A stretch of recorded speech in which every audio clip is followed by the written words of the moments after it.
don't know if you can hear this.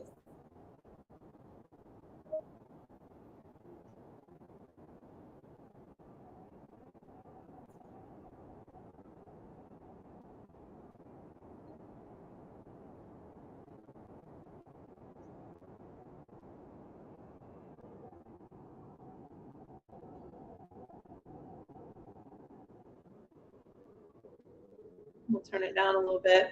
I'm not sure if you can hear it or not. Um, it was on my spirit to do this because I haven't done it in a really long time.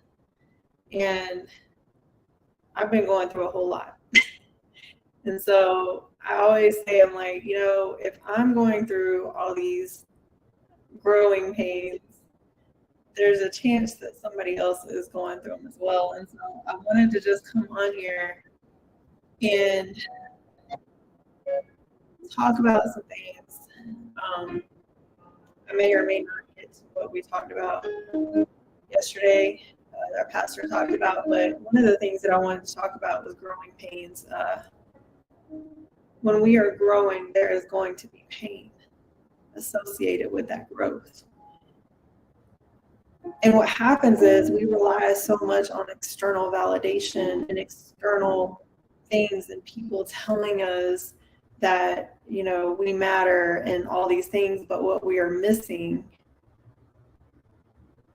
is giving ourselves that same praise and telling ourselves that we matter and understanding that we have to love ourselves from here before we can accept it from anywhere else.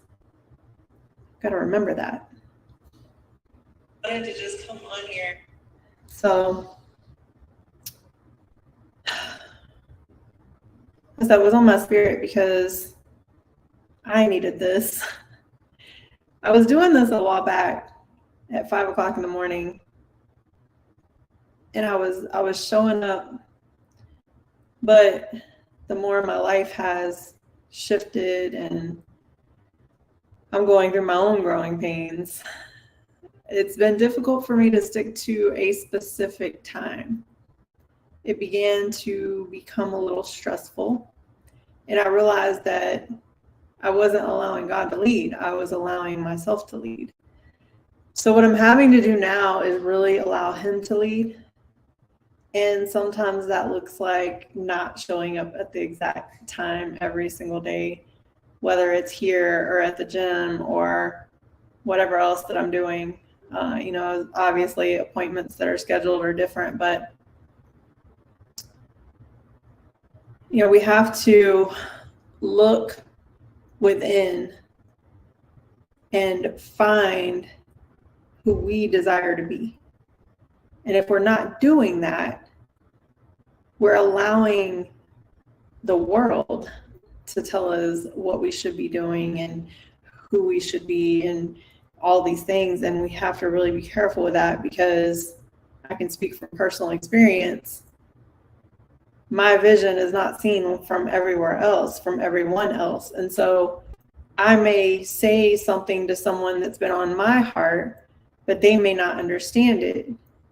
But there's a reason it was placed on my heart. So what I've had to learn is, even though I really want to, especially my closest friends, right? Like, I really want to express things of what I'm thinking about. Sometimes I don't communicate it effectively either. And so then it gets lost in translation. So let's talk about lost in translation. Do you feel lost in translation? I do. I often feel lost in translation, and we will never get where we desire to be if we are continuing to be lost in translation. So let's talk about growing pains. What are these pains? I have a good friend of mine. She told me the other day, she said, these are pregnancy pains. You're being renewed, and God is giving birth to a new you.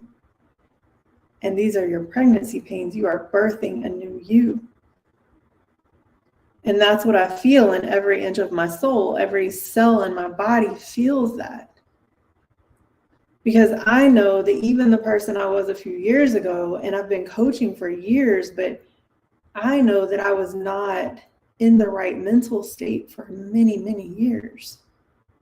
So I was coaching and I was empowering others, and I'm still doing the same, right? But it's different now. It looks different now. Because now I know it's not just physical. It's absolutely 100% without a doubt mental, but it's also spiritual. What's in our soul? If we're not taking care of our bodies, why? We were told to take care of ourselves. In the Bible, it says it. We have to really hone in on what are we doing? And this is a question I have to ask myself daily. So I wanted to come on here and just talk a little bit. The pastor yesterday said there's 3 types of death. We were in Ephesians yesterday, and I'm going to read because Ephesians, if you don't already know, was written by Paul the Apostle. And I'm new to this, so I consider myself a toddler in my faith now. Not quite an infant still, but I'm still a toddler. I got a long way to go, and I've backtracked. I've slipped off, right? Because it's the people we're around too.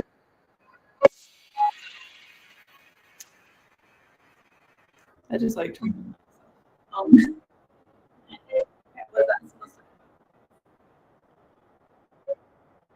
It's absolutely the people we're around too.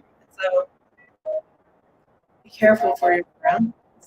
Because if the people you're around aren't 100% operating with God, you're not going to either. Because our habitual selves will slip back, right? Like my habitual self will slip back into my old habits if I am not constantly being fed and surrounded by people who are operating with God and doing godly things. And so I have to be really careful because a lot of the people that I desire to help are not there yet. And so I'm still in this. I see what it is. I'm still in this phase of I need to be spiritually strong enough to where I don't allow the other people around me to make me even want to go backwards. So no matter what they're doing, so when I talk about external things, this is where we really have to be careful with that, because we can accidentally allow the external to come. And I've absolutely done that. So, when we look at this, in this Bible I bought, it's a women's Bible, but it kind of explains things a little bit better. And so that's why I bought it, because I still, like I said, I'm still new in all this. I am not, I will admit I don't study the Bible every day. I need to get better. So that's where I'm working to get better. But there is a summary here on Ephesians, and it says it divides it into 2 parts. 1 and 3, chapters 1 to 3 are doctrinal, and chapters 4 to 6 are practical. It says there are no imperatives in chapters 1 through 3. Everything is descriptive, but chapters 4 through 6 are filled with directives as to how believers are to conduct themselves in keeping with their calling. It says Paul first wanted the readers to have a fuller grasp of their salvation. He wanted them to know the power available to them through Christ, power that comes to persons who were dead in sin but saved by grace. In Christ, both Jews and Gentiles are reconciled to God and to each other and are joined together in the church. And then it says in the second half of the letter, Paul turned to the application of redemption to the church, personal life, family life. To conclude his letter, Paul called on his readers to put on God's armor to avoid Satan's temptations and to triumph over his attacks. So some of the key verses that it points out here, chapter 2, which we were going over that yesterday, In Ephesians chapter 2, verses 8 and 9, it says, "You are saved, for you are saved by grace through faith, and this is not from yourself. It is God's gift, not from works, so that no one can boast."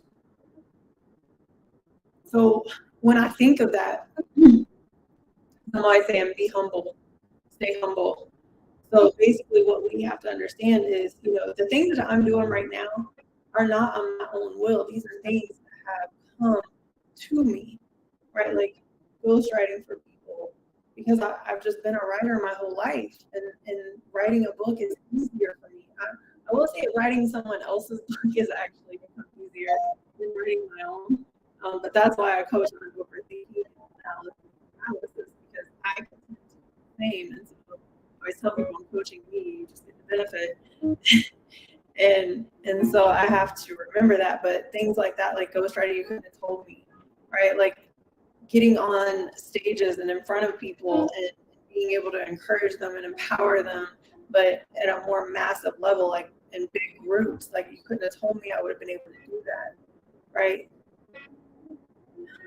Being able to help people create courses on a platform when I have no tech background, I operate online stuff, and it's just because I've learned it. Because I knew that my mission was to reach the masses and have something to leave behind. I don't just desire to do stuff like this and just let it go. Right? So I record my calls on my Zoom calls. I post them. I create courses. I have group interaction, and we record them, because regardless of whether I'm here or not, I know that stuff can keep going. That is my leave behind that. That is what my mentor Matthew Curran says, it's your leave behind. Right? What are you leaving behind? We can have conversations all day, but what are we actually leaving for the next generation? Are there things that people can forward out later? You have a channel like this where someone can forward your video to someone else? If not, why not? Because our gifts are meant to be shared. If we're only keeping them to ourselves, we are doing a serious disservice to everyone around us. The thing with me is I often am not able to explain my gifts. I'm just like, can you just get to know me and let's do whatever we need to do, right? And invest in that, whatever it looks like, because I got to pay bills too. Or let's barter. If you do something that I don't do, let's work together. Let's collaborate. Let's barter. Let's exchange services, right? Let's help each other out, because that way we can go up together. But unfortunately, not too many people operate like that, and they will boast that it's that they got themselves there. And I used to do it too, right? I used to do the same. Now I know that is absolutely not true.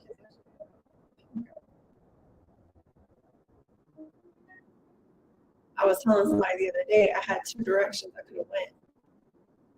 And a lot of people are in this level even right now.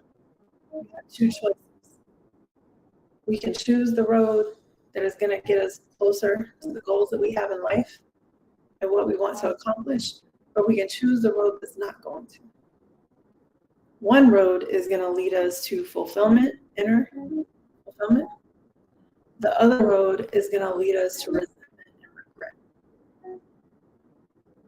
So what are we going to choose? So every choice that we make, we have those two paths that we can take, right? I've made choices today that weren't in my best interest. I chose to sit on the couch instead of going to the gym. I still got some exercise in, but I know that going to the gym would have helped me out tremendously, because that's just part of what I love to do. Right? If that's not what you love to do, then okay, that's not going to work for you. Then but that's me. So one of the things when we were talking about in Ephesians chapter 2, we were talking about there's three types of death. There's physical, where our soul and our spirit are separated from the body. Spiritual, where we're no longer attached to the Spirit of God and eternal, where there's no more opportunity to regain any type of life due to permanent separation from God. So what the pastor was saying is Ephesians chapter 2 is talking about spiritual death. I am grateful. This is a note that I took. I am absolutely 100% grateful that I was saved by the blood of Christ and was saved from spiritual death. Now, does that mean I'm perfect? Absolutely not. Have I made mistakes? Absolutely. Have I made some not so great choices just even in the last year? Absolutely. But am I going to dwell on those anymore? No, I'm going to move forward. Because that's what I have to do. And the people around me have to make me not want to make those choices anymore. And if they're not doing that, I have to do it. And we have to make some tough choices because the people pleaser in me wants to make sure everyone else is good. But I'm suffering. How am I really showing up for everybody else?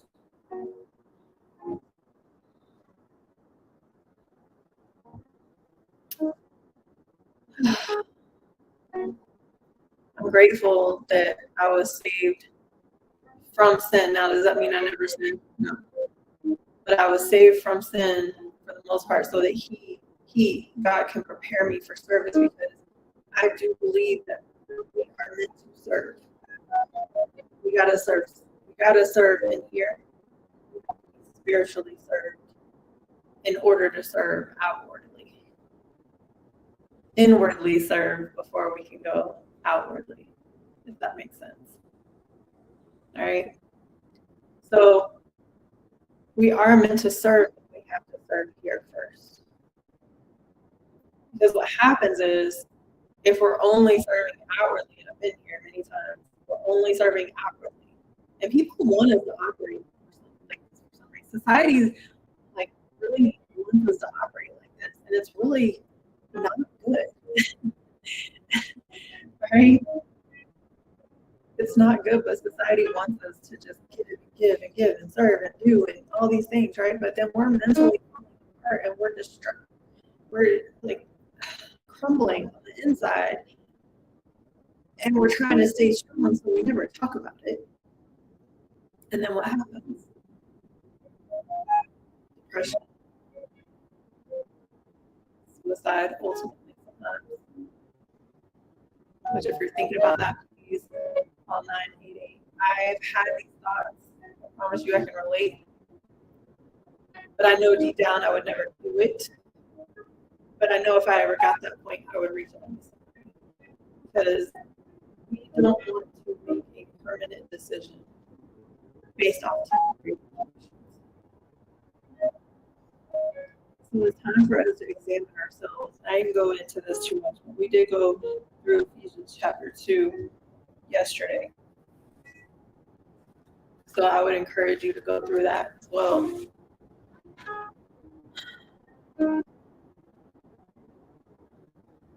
One of the things Pastor said yesterday too is we haven't been saved by good works. Like, I'm not saved because I do good things. I'm saved for good works. So I am saved so I can do. I haven't even gotten where I'm supposed to be yet. The only reason I can help people is because I'm farther ahead than where they are. But am I there yet? No, I haven't arrived either. And I might never get there until, who knows? But I promise you, I will keep trying. I will keep putting one foot in front of the other, even when it's a toe. Even when it's a toe, I will keep putting that in front of the other, because that is the only way we are going to get through. One of the things that I'm grateful, I have a couple people that point this out in me. When we've been through a lot of trauma, we tend to operate in survival mode, right? And that, I have a blog on this. If you go to jodywatkins.com, it's fight, flight, freeze or fun. So there's actually 4 of them. Everybody talks about fight or flight, right? But there's actually 4.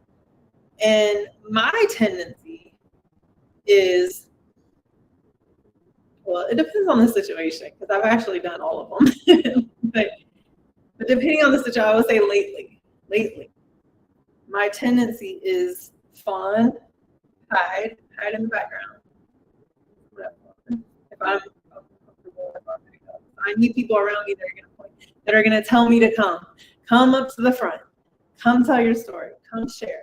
You know, I need people who will bring me out of that, because the only way I'm really gonna be able to help a lot of people before I leave this earth is to continue getting in front of people. But if I'm not doing that, it's gonna be very difficult to land, you know, some of the places and opportunities that I'm meant to land, right? That God is trying to lead me to, because I'm sitting here like this the whole time. Look at me, right? Especially when we're going through stuff. But I'm gonna tell you right now, this is something that I've learned. When we're going through something, chances are somebody else is too. So that's why I came on and did this video. Right? I didn't have a set agenda for this. All I knew is it was on my spirit to come on here, because I haven't done one of these in a long time. And I think a lot of people just, you know, they look at me and it's like, oh, she's got it all together. Oh, she got muscle. She got this, whatever. But this is me right now. Unfiltered. I ain't taking a shower yet. I'm about to go do that. All right. You can't smell me through the video, so that's good. Unfiltered. This is what you get.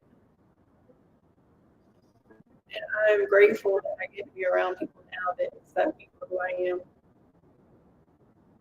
And they don't force me to be something I'm not. They encourage me to be better and to do things, to do more. But they don't force me to be something I'm not. I've been around that a lot. So when we talk about survival mode, you know, I said I usually go into the fun, but I also go into the freeze when it's tough conversations or when the other person doesn't communicate well. I tend to freeze them too. So what I have to understand is I can't do that all the time. But if I'm constantly, unless I'm coaching someone, if I'm having to step up over and over and over, I'm gonna get tired. So that's something else. So then I freeze. I'm like, well, this is what it is, right? Because I've exhausted everything that I had in me. So we have to be careful with that. And again, that's what looking at the people around us, that's why that's so important. Then when we talk about fight or flight, you know, there's times where we fight, but a lot of times we just retreat and go the other way because it's too difficult. I've fought the hard fight in many situations, and then I have had to pull out because it is too difficult sometimes. And what that can do is it can take so much out of you that you have nothing to give. And I've been there so many times already that I'm just not willing to go back to that. And so sometimes I'll fight. I will leave the situation. Sometimes it's very difficult decisions. I've had to make one pretty recently. But that's okay. But the best part about it, the thing that we have to do is we have to look from within and we have to acknowledge all of these things. Because if we just sweep it under the rug and keep going, what happens is we will tend to fall apart later on. It's going to hit us. And for everybody that's younger than me, I don't want it to hit you. I don't want you to get there. Or even those that are older, like if you've never gotten there, I don't want you to get there. So if I need to come and share some stuff to help you not get there or coach you to be better, that's what I'm going to do. I don't want you to have to learn like I have. I don't want you to get so depressed that you can't even leave your house. I don't want you to be so depressed that you don't want to do the things that you love to do. I don't want you to not operate in your gifts because you are worried about looking like an imposter. Anybody else?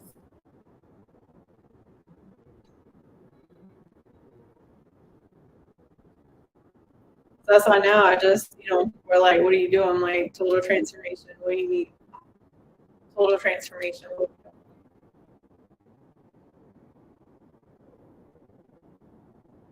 It's not simple. Life is not simple. There's going to be ups and downs. There's going to be 180s. There's going to be times where we feel like we're getting knocked back to the ground, but we can get back up. Sometimes we just need somebody to have that hand right there.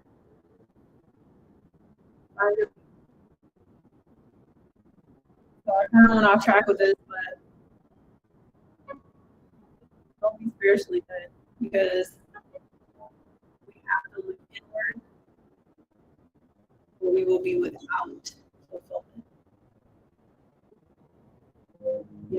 Happiness is temporary, motivation is temporary. But what comes out of being happy all the time is fulfillment, right? When we're fulfilled from within, we are able to pour, and we're able to pour back into ourselves very easily, right? Motivation leads to discipline, but the discipline is what outlasts. That's what keeps us going when motivation's not there. I didn't go to the gym today, but I did do something because I know that I need to do something. I need to have some movement in my body. So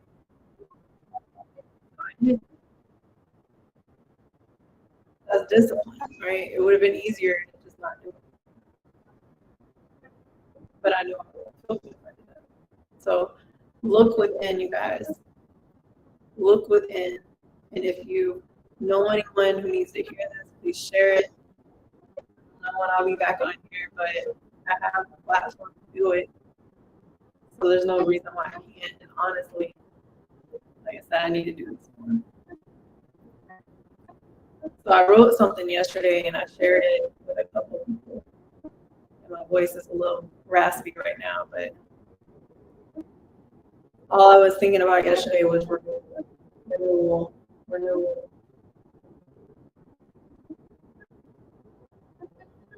And it's like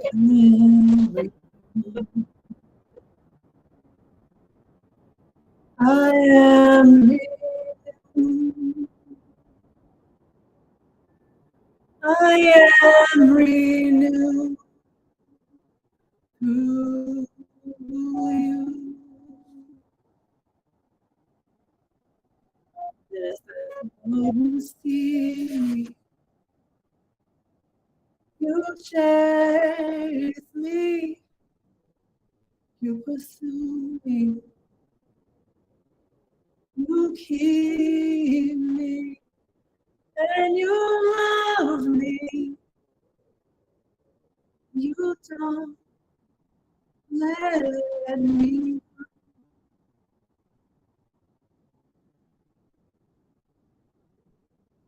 Goes again. I am renewed. I am renewed. I am renewed.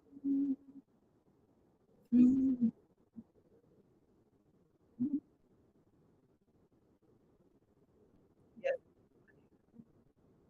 I do love it. Sometimes we just have to know that, like, even though we're going through,